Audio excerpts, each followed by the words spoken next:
नमस्कार साथियों, मैं अमर कुमार आप तमाम लोगों का आपके अपने YouTube चैनल MSc पर हार्दिक स्वागत करता हूं। साथियों, आज के क्लास में हम लोग द्विघात समीकरण को पढ़ेंगे। द्विघात समीकरण के कुछ सवालों को मैंने पिछले वीडियो में बताया था। आज उसी को आगे बढ़ाते हुए द्विघात समीकरण प्रश्नावली 4.1 का क्वेश्चन नंबर 2 का 2 नंबर आज हम लोग पढ़ेंगे। आइए शुरू कर लेते हैं।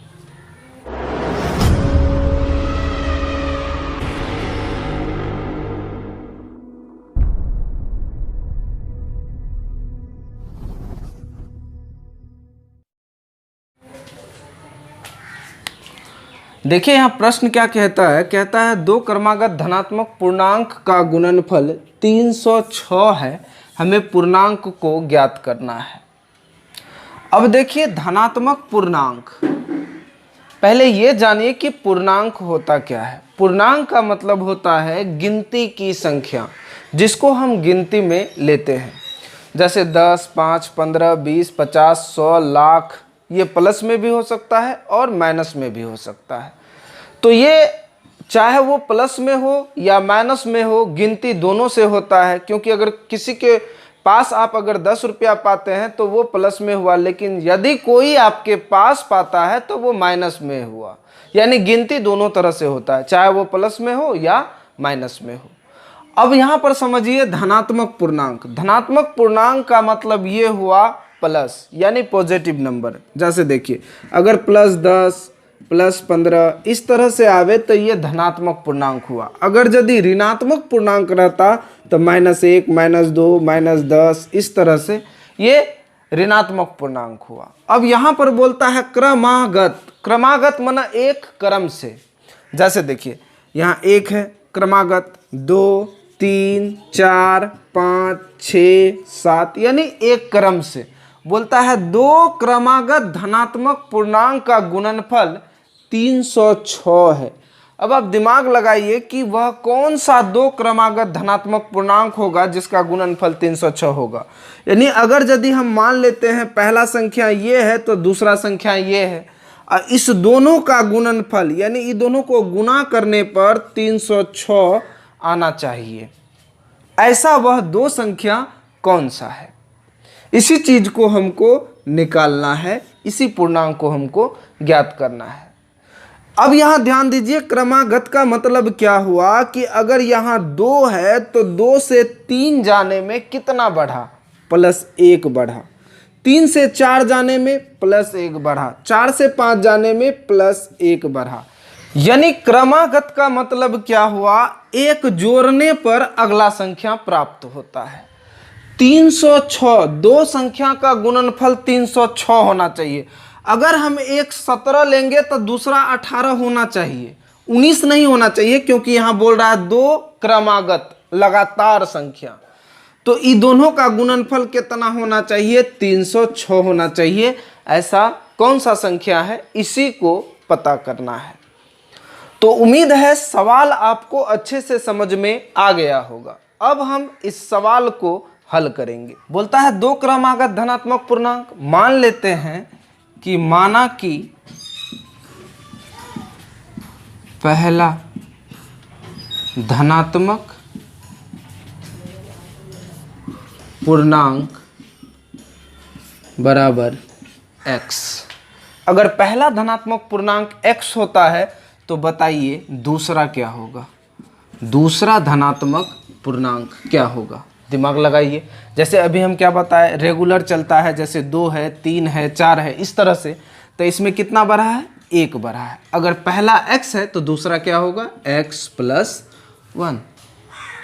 अब यहां क्या बोलता है कि दो क्रमागत धनात्मक पूर्णांक का गुणनफल, यानी ई दोनों का गुणनफल 306 होना चाहिए। यानी प्रश्न से क्या कह रहा है कि ई दोनों का गुणनफल, यानी ई दोनों का गुणनफल 306 होना चाहिए। अब इसको गुणा लगा लीजिए। ई x को x से गुणा करेंगे x², ई x को 1 से गुणा करेंगे, इसके आगे प्लस है, प्लस प्लस प्लस 1 गुना x, x अब बराबर 306। अभी प्लस में है इसको इस पार ला लीजिए, बराबर के इस पार ये आएगा तो क्या हो जाएगा -306 बराबर 0। बस इसी चीज को हमको निकालना था। उम्मीद है आपको समझ में आया होगा। आइए समझ लेते हैं क्वेश्चन नंबर 3 को। दूसरा का क्वेश्चन नंबर 3 कहता है कि रोहन की माँ उससे 26 वर्ष बड़ी है। अब आप दिमाग लगाइए, रोहन की माँ उससे 26 वर्ष बड़ी है। किससे बड़ी है, कौन बड़ी है? निश्चित है कि रोहन से बड़ी है उसकी माँ। कितने वर्ष?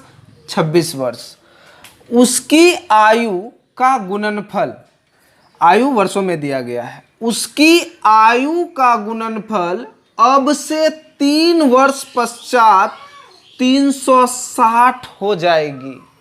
3 वर्ष बाद उन दोनों का आयु का गुणनफल 360 होगा। हमें रोहन की वर्तमान आयु ज्ञात करनी है। यानी कहने का मतलब है कि सबसे पहले हमको रोहन का वर्तमान आयु पता कर लेना है। मान लेते हैं, माना कि रोहन की वर्तमान आयु बराबर x। अब आप ध्यान दीजिए, रोहन की वर्तमान आयु x है और उसकी माँ उससे 26 वर्ष बड़ी है। यानी माँ की आयु क्या हो जाएगी? माँ की वर्तमान आयु, अब देखिए रोहन का आयु x है, इससे 26 वर्ष बड़ी है, यानी +26। अब देखिए, अब से 3 वर्ष पश्चात, देखिए पश्चात का मतलब होता है बाद। पश्चात का मतलब बाद। जैसे देखिए, अभी अगर यदि आपका उम्र 15 साल हो रहा है, 5 वर्ष पश्चात कितना होगा? तो 15 और 5 20, यानी प्लस। वर्तमान उम्र में हम जोड़ करके आगे जब बढ़ाएंगे तो वो पश्चात होगा, और वर्तमान उम्र में जब हम घटाएंगे तो हम पीछे आ जाएंगे। अगर यदि यहाँ पहले रहता तो माइनस करते और यहाँ पश्चात है तो प्लस करते। अब देखिए, 3 अब से 3 वर्ष पश्चात, यानी 3 वर्ष पश्चात, 3 वर्ष पश्चात अब रोहन की आयु लिख लेते हैं। रोहन की आयु कितना हो जाएगा? x अभी है, 3 वर्ष पश्चात कितना हो जाएगा? x + 3। अब आप ध्यान दीजिए, अगर रोहन 3 वर्ष पश्चात जाएगा तो उसका माँ तो वहीं न बैठा रहेगा, उसका भी आयु बढ़ेगा। यानी माँ की आयु कितना हो जाएगा? अभी कितना है? x + 26 और 3 वर्ष पश्चात यानी +3, तो x + 26 3 29।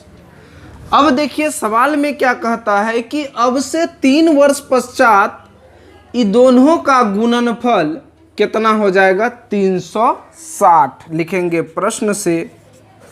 ये दोनों का गुणनफल हो जाएगा, यानी माँ और बेटा दोनों का गुणनफल कितना हो रहा है? 360। अब हम इसको हल करते हैं। कैसे होगा? ध्यान दीजिए, पहले ई x से ई दोनों को गुना, फिर +3 से ई दोनों को गुना। आसान बनाने के लिए हम पहले एक दफ़ा इसको लिख लेते हैं। x × x + 29 और +3 × x + 29 बराबर 360। इसको अब बारी बारी से गुना लगाइए। x को x से गुना लगाएंगे, x² प्लस 29 गुना x 29x प्लस 3 गुना x 3x प्लस 29 तिया तो 9 तिया 27, 3 दूनी 6 2 8, 87 हुआ। अब बराबर 360। अब थोड़ा इसको और आगे हल करके देखते हैं क्या होता है। यहाँ देखिए, x² पहले से है और इसको x वाला को जोड़ लीजिए, 29 और 3 कितना हो गया 29, 30 2 32, यहाँ लिखेंगे 32x प्लस, यहाँ 87 पहले से है और ई प्लस में है, ई पर आएगा -360 बराबर 0। अब इसमें इसको देखिए प्लस माइनस माइनस इसको घटा लेते हैं, यानी 360 में हम 87 को घटा देंगे तो बचेगा 3, यहाँ बचा 5 15, 8 7 15, यहाँ 2, कितना बचा 273, यानी x² plus 32x plus minus minus से होगा 273 बराबर 0। यही होगा हमारा उत्तर। उम्मीद है आपको समझ में आया होगा। आगे चर्चा करते हैं। जरा इस सवाल को देखिए, कह रहा है कि एक रेलगाड़ी 480 किलोमीटर की दूरी समान चाल से तय करती है। एक रेलगाड़ी है और ये दूरी मान लेते हैं यहाँ से यहाँ तक दूरी है। ये जो दूरी है ये मान लीजिए पटरी है और ये जो है 480 किलोमीटर है, ठीक है। अब क्या बोल रहा है कि यदि इसकी चाल 8 किलोमीटर प्रति घंटा कम होती है। किसकी चाल? रेलगाड़ी की चाल। पहले रेलगाड़ी का चाल मालूम रहेगा तभी ना कम बेस करेंगे, पहले चाल मान लेते हैं। यहाँ पर हमें रेलगाड़ी की चाल ज्ञात करनी है। मान लेते हैं, माना कि रेलगाड़ी की चाल बराबर x किलोमीटर प्रति घंटा। अब दूरी कितना है? 480 किलोमीटर। दूरी कितना है? दूरी है 480 किलोमीटर। अब देखिए यहाँ से यहाँ तक तय करने में कुछ तो समय लगेगा कि नहीं लगेगा? समय लगेगा। तो समय बराबर दूरी बटा चाल, आपको ये याद रखना है। तो दूरी कितना हुआ? 480 बटा चाल कितना हुआ? x। अब आगे क्या कहता है कि इसकी चाल 8 किलोमीटर प्रति घंटा कम कर दी जाए। अब यानी कि आगे जो सवाल अगर यदि हम कहते हैं, अब आगे जो सवाल कहता है उसके हिसाब से चलते हैं तो चाल को 8 किलोमीटर प्रति घंटा कम करना है। यानी अब नया चाल क्या हो जाएगा?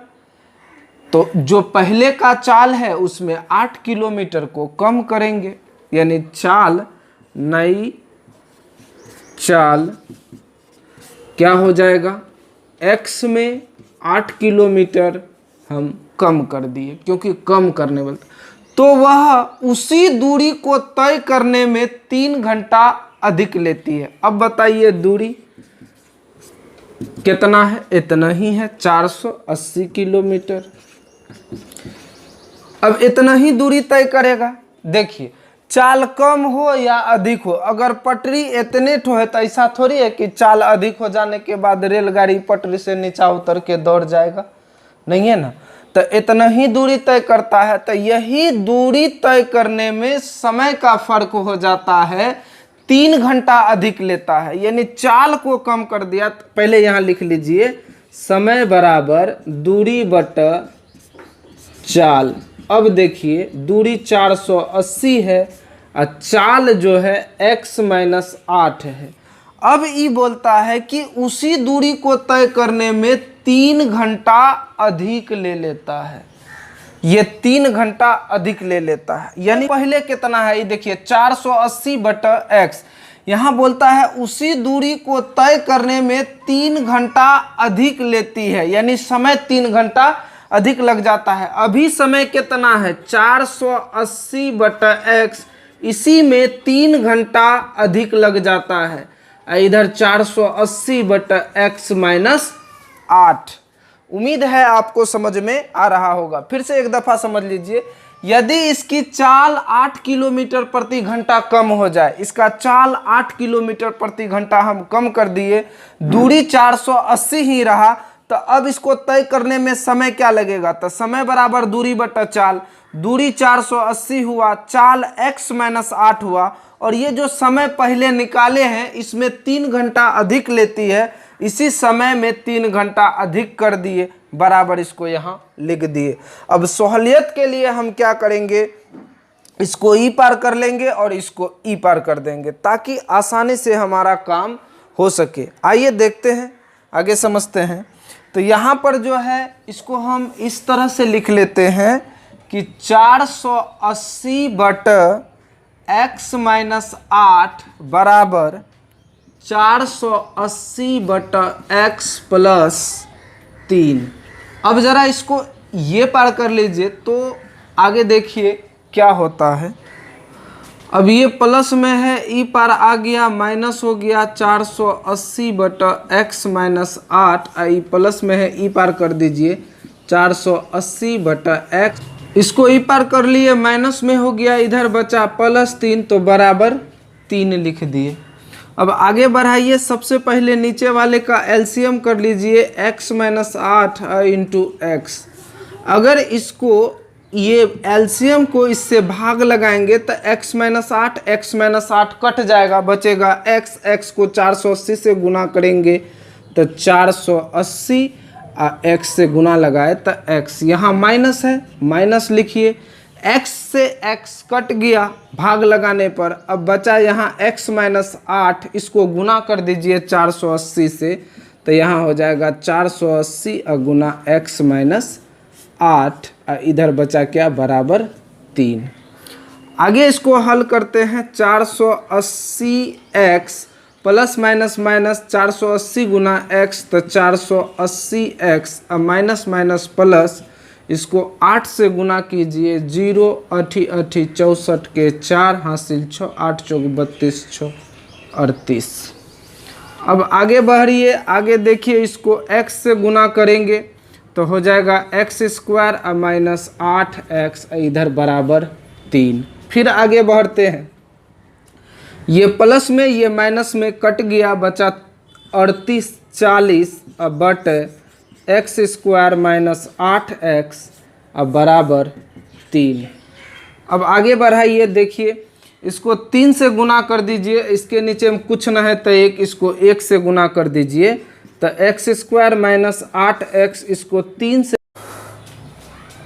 अब इसको कोना कोनी गुना कर दीजिए, इसको 3 से गुना कर दीजिए, इसको 1 से गुना कर दीजिए, 3 से गुना करते हैं तो 3x square plus minus minus 8 तिया 24x अब बराबर, इसको 1 से गुना करेंगे तो 38 से 40 होगा, ये प्लस में है, ई पार आ जाएगा, माइनस हो जाएगा, यानी 3x स्क्वायर माइनस 24x अब माइनस 38 40 बराबर 0। जरा ध्यान दीजिए, ये 3 से क्या ये तीनों कट रहा है, अगर कट रहा है तो काट देंगे। 3 से देखिए, 3 एकम 3, 3 दूनी 6, 2 3 8 24 कट रहा है तो 3 कॉमन कर लीजिए, x स्क्वायर माइनस 8 तिया 24x अब माइनस, इधर हो गया 3 एकम 3, 3 दूनी 6, 3 8 24 बराबर 0। ये 3 गुना में है, ऊपर जाएगा भाग होगा तो 0 को 3 से भाग लगा देंगे, उतना ही हो जाएगा तो x square minus 8x minus 1280 बराबर 0, यही हमारा उत्तर हुआ। तो उम्मीद है आपको बात समझ में आई होगी, 1-2 दफ़ा आप वीडियो को ध्यान से देखिएगा, सारा चीज़ समझ में आ जाएगा। आगे हम लोग नेक्स्ट वीडियो में चर्चा करेंगे इससे अगला सवाल को। यदि वीडियो आपको अच्छा लगा हो तो लाइक कीजिए, सब्सक्राइब कीजिए, बेल आइकन को दबाना ना भूलिए, अगर हो सके तो शेयर कीजिए, 2 शब्द कमेंट में ज़रूर लिखिए। मिलते हैं नेक्स्ट वीडियो में। वीडियो पूरा देखने के लिए आपका धन्यवाद।